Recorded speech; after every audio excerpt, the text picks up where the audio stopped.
Telugu Desam party పుట్టినప్పటి నుంచి వందల సంఖ్యలో తెలుగుదేశం వాళ్ళను చంపి తెలుగుదేశం పార్టీని ఇక్కడ నాశనం చేసి వాళ్ళను చంపి ఎదుగుకుంటా వచ్చిన వాళ్ళు ఈరోజు తెలుగుదేశం పార్టీలోకి వస్తేనే ముత్యంలాగా కడిగిన ముత్యంలాగా అయిపోతారా? మరి ఇన్నేళ్ళు తెలుగుదేశం పార్టీకి చచ్చిపోయిన వాళ్ళందరూ కూడా పార్టీని నమ్ముకొని చనిపోయిన వాళ్ళందరూ ఎవరేం కావాలా? కాబట్టి ఆ పార్టీకి సిద్ధాంతాలు లేవు, తన మన తేడా లేదు. ఎవడు ఏమేపటికీ కూడా వాళ్ళు ముందుకు ప్రోత్సహిస్తూనే ఉంటారు. ఈ నియోజకవర్గ పరిధిలో గతంలో ఏ విధంగా ఉండేది, ఇప్పుడు ఏ విధంగా ఉండేది ఆలోచించుకోండి.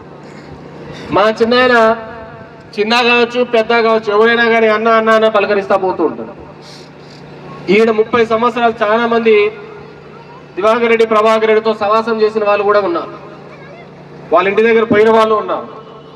నేను మీ అందరినీ ఒకటే అడుగుతున్నాను, మీలో అక్కడికి పోయినప్పుడు ఎవరికైనా కానీ కుర్చీ వేసి కూర్చోబెట్టిన వాళ్ళు ఎవడైనా ఉన్నాడా అని చెప్పేసి అడుగుతున్నాను.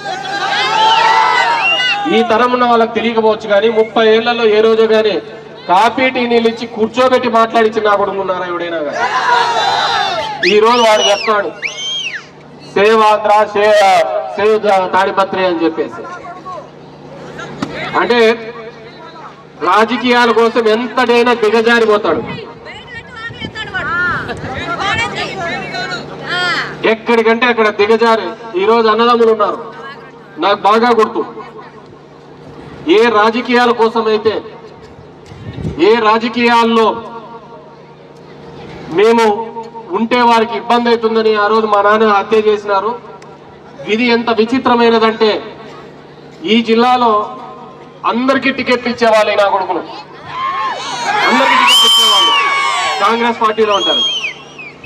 ఈ రోజు సొంత కొడుకులు టికెట్లు ఇప్పించుకోలేని పరిస్థితి, సొంత కొడుకులు గెలిపించుకోలేని పరిస్థితి. ఎందుకంటే ఇది నిన్ను అంత త్వరగా వదిలిపెట్టదు. నువ్వు చేసిన పాపం అంటే, నేను ఒక సింపుల్ విషయం చెప్తా. ఒకడు చచ్చాడు అనుకో, నరకానికి పోతాడో స్వర్గానికి పోతాడు, కానీ నీ కళ్ళ ముందర నీ పతనం అది చాలా దౌర్భాగ్యంగా ఉంటుంది. ఈరోజు చంద్రబాబు నాయుడికి, ఇక్కడ ప్రభాకర్ రెడ్డికి, దివాకర్ రెడ్డికి అదే జరుగుతుంది.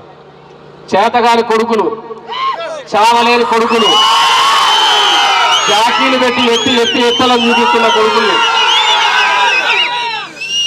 ఇప్పటికీ నీకు 70 ఏళ్ళు ముసలితనమైనా కానీ నీ కొడుకుల్ని రాజకీయంగా నిలదొక్కాలంటే ఇంకా నువ్వు కట్టబెట్టి జరగలు చెక్కుతే కానీ ముందుకు పోలేని ఆ కొడుకుల్ని రాజకీయంగా ముందుకు తీసుకొని పోవాలని, రాజకీయంగా ఏకఛత్రాధిపతం కావాలని ఈ జిల్లాలో సాగే నీవు ఈరోజు నీకే నువ్వు గెలవలేక, నీ కొడుకు గెలవలేక, నీ పతనం ప్రతి ఇంచు రాత్రి కూర్చొని నిద్రలేని రాత్రులు ఏడుస్తూ బతుకుతావు చూసినావా?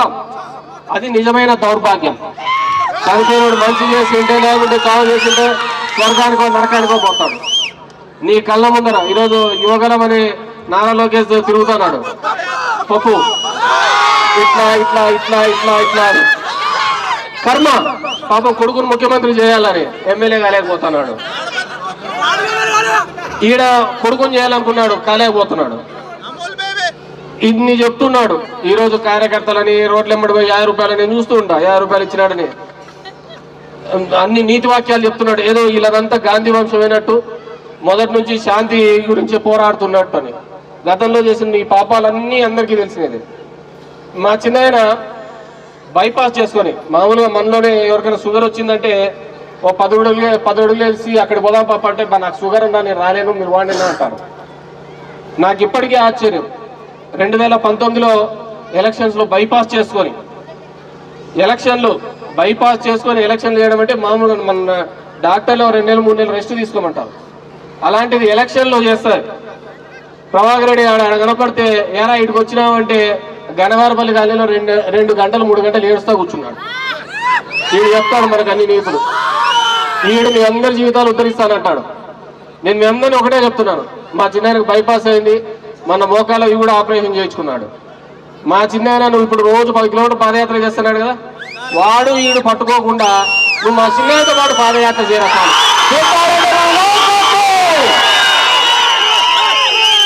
వాడిని నీ తోడు చేయబట్టుకోకుండా నువ్వు ఈ 10 కిలోమీటర్లు కనుక పాదయాత్ర చేస్తే నీకు ఇదేనా వస్తారా? పోయే కాలంలో ఏళ్ళ నీకు ఇవన్నీ మీ అందరికీ ఒకటే చెప్తున్నా, వాళ్ళకి ఏం కాదు. నాగాలాండ్లో లారీలు కొంటారు, ఇంకో చోట కొన్నారు, అమ్మినారు, అన్నీ చేసుకుంటూ పోతున్నారు. వాళ్ళు ఇక్కడ కనబడేవాడు కాదు. మాకు పొద్దున్న లేసా నుంచి ఇక్కడే బతుకుతా, ఇక్కడే పెరుగుతా, ఇక్కడే ఉంటాం. అది ఎటువంటి పరిస్థితులు ఉన్నా కాదు. వాళ్ళకి అట్లా రాజకీయం అనేది కేవలం పెత్తనం చూపించడానికే తప్ప మనకు మేలు చేయాలి అనే ఒక ఆలోచనతో ఉన్నవాళ్ళు కాదు. గ్రామాలలో ఇంతకుముందు చెప్పిన విధంగా కేవలం కక్షలు పెట్టుకొని వాడవాడు కొట్టుకొని చేస్తే ఎవడో నా ఇంటికాడ కొంపగాడు ఉంటాడని చెప్పేసి మామూలుగా చెప్తూ ఉంటారు. భయస్తుడు ఏం చేస్తారంటే భయం ఉన్నవాళ్ళందరూ నా చుట్టూ అనుకోండి అని చెప్పినాడు. అలాంటి దరిద్రమైన ఆలోచన కలిగేవారు. ఇన్నాళ్ళ వాళ్ళ ఏకఛత్రాధిపతాన్ని మా పెద్దారెడ్డి చిన్నాయన మామూలుగా స్వాములతో చెప్తూ ఉంటారు, దయ్యం పట్టిన వాడికి ఈ పక్క చెప్పుతో కొడతాంటారు, ఈ చెప్పుతో కొడతారు, బెల్ట్తో కొడతాంటారు. వీళ్లకు మా చిన్నాయనే కరెక్ట్ మూడు.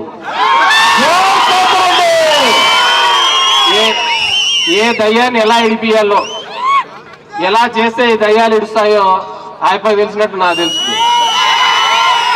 కాబట్టి మన గ్రామాలు మొన్న కూడా నాకు తెలిసి ఇప్పుడు నాకు వచ్చేటప్పుడు అన్న చెప్తున్నాడు, రైతులు ఇప్పుడు మిరపకాయ వేసాము, క్వింటాల్ 39,000 రూపాయలు దాకా పోతుంది, ఎకరాకు 15 క్వింటాలు అవుతున్నాయి. ఈ రోజుకి రేట్ ఆ విధంగా ఉంది.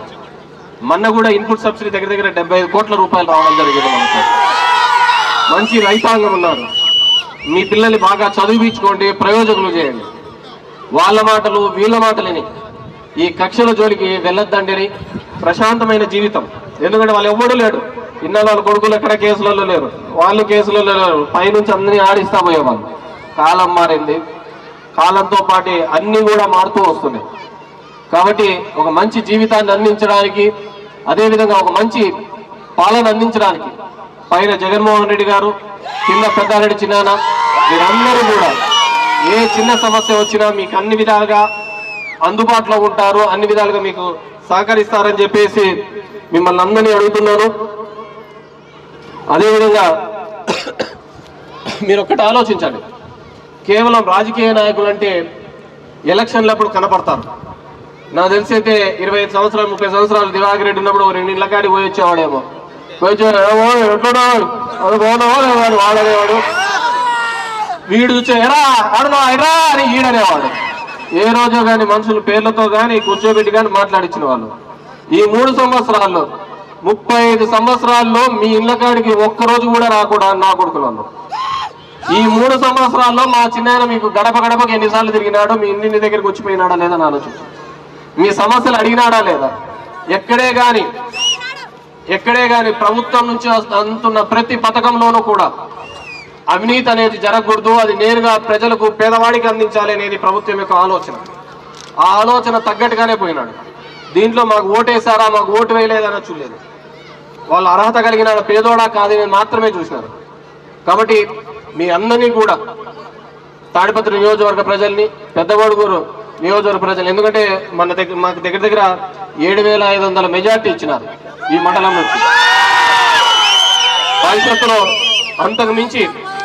భవిష్యత్తులో అంతకు మించి మెజార్టీ అందిస్తారని చెప్పేసి మీకు అన్ని విధాలుగా అందుబాటులో మీకు ఈ కేతిరెడ్డి కుటుంబం ఉంటుందని చెప్పేసి తెలియజేసుకుంటూ ఇక్కడికి వచ్చిన మీ అందరికీ కూడా మరొకసారి పేరు పేరున ధన్యవాదాలు తెలియజేసుకుంటున్నాం. Thank you.